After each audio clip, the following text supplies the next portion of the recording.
It's always a bit jarring the first Sunday of Advent. We've switched all the colors of the altar hangings. We have the fresh, ready to be set up over there. And we hear this weird reading about the end times. Advent's supposed to be about getting ready for the coming of the baby Jesus, and getting ready for Christmas and all the fun Christmas carols, and the opening and giving and receiving of gifts, and all of those fun things that we associate with Christmas. That's part of what Advent is about. Advent being a word meaning to prepare for a coming of something. And we prepare for the coming of the infant Jesus. But we also prepare for Jesus to come again in the fullness of his glory and majesty. And this first Sunday of Advent reminds us that that's part of what we're waiting for.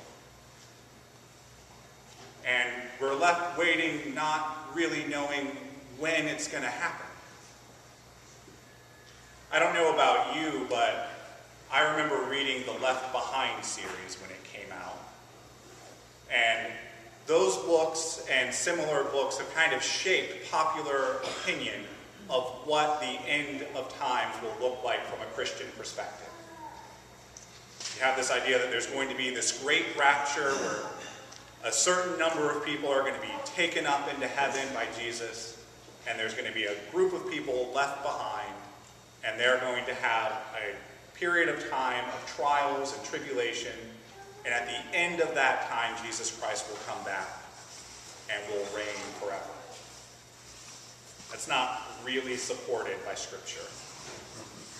In fact, I remember reading a definition of eschatology as the study of everything relating to the end times, except those parts of Scripture that says about that day and hour no one knows, which we heard in the gospel this morning. No one knows when Jesus is coming back. And so we have to look at it as though we were in the days of Noah, when no one knew that this great flood was coming. They knew there was this guy, Noah, who seemed crazy, and he was building this giant boat, and it wasn't anywhere near water. And everything was fine. They were partying. They were having fun. Life was normal. And then suddenly, there's a flood that sweeps them away. Oh, God. A few more examples that Jesus uses. It's like being in a field, and there are two people in a field, and suddenly one of them is gone. Or two women grinding meal, and suddenly one of them is gone.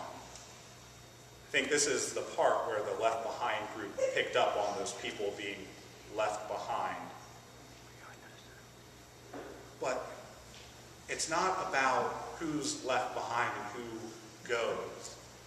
It's about the suddenness of it happening, with no signs, no warning. The final example Jesus uses is of a man whose house is broken into. And if he had known when the thief was coming, he would have just stayed awake and prevented it from happening. But because he didn't know, he wasn't prepared and was wrong. So the challenge for us is to always be prepared. And that leads to the question, are we awake?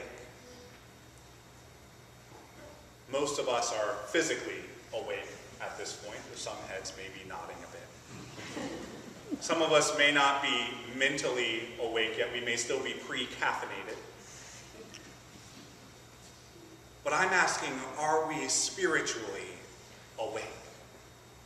Are we at a point in our lives where if Jesus were to come at this instant and we were suddenly in his presence, would we be prepared? I'd like to think the answer is yes, I'm ready. But the truth is, I don't know. Because there are so many things that I could have done that I've not done. There have been so many opportunities to serve where I've decided I'm going through something a bit more important than someone else right now, and I need to deal with me. There have been times where I've held on to items because of sentimental reasons that I could easily give to people who don't have anything. Because if I'm honest with myself, I haven't worn those t-shirts in probably 5 years at least. I can probably give some of them away. But yet, I hold on to them and I hoard them because it's easier to just hold on to it than to give these things away. The good news for us is that we at least have this moment. Jesus could come at any time. And it's on us to wake up. To make ourselves aware of God's presence in our lives. To make ourselves aware of the needs of others. And being willing to meet those needs whenever we can. There are so many opportunities that we have day after day. One of the things you could do today is as you leave this service, as you're going out the doors, there's a big Christmas tree. That's our giving tree, and it has a bunch of ornaments on it with ideas of, here's a young girl who wants a sweater for Christmas, size extra small. Take that ornament, go to the store, buy an extra small sweater, and bring it back and put that ornament with it. And you've given a girl a Christmas gift who otherwise would not have gotten one this year. Maybe that's something you can do to start reaching out to people.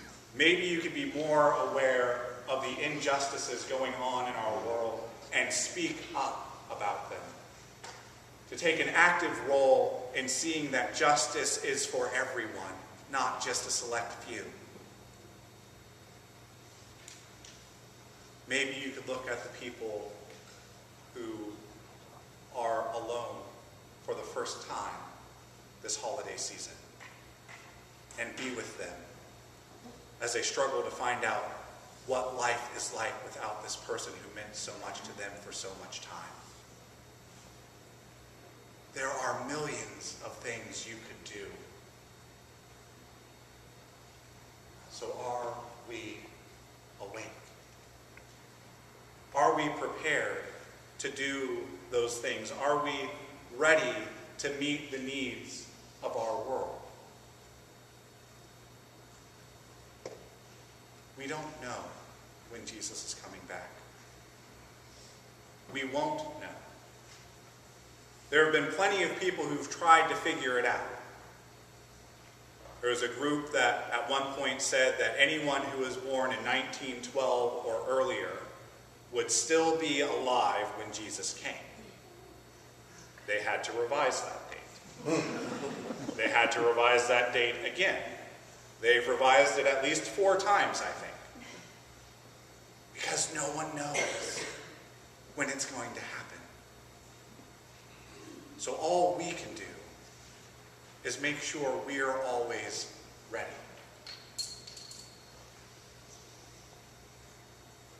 So, if you're not spiritually awake, wake up. And if you are spiritually awake, keep awake. Don't lose vigilance in being prepared. This Advent, I invite you to use this as a time to ready not just for the coming of Christmas, but to be ready for the coming of Jesus again in all his glory. To prepare yourselves in such a way that at any moment you could respond to needs that you see At any moment, you're ready to speak up against an injustice that you come across. At any moment, you're ready to find yourself face to face with Jesus when he comes to judge the living and the dead. With no concern, no fear, because you've been following his teachings all along. Join me in being ready. Join me in waking up and staying awake this Advent. And when Christ comes again, we'll all be there together, welcoming the return with smiles on our faces and arms wide open. Amen. Wild science fair judges with ice cream. Biggest air conditioner I've ever seen. Minions, we have a giant air conditioner to borrow.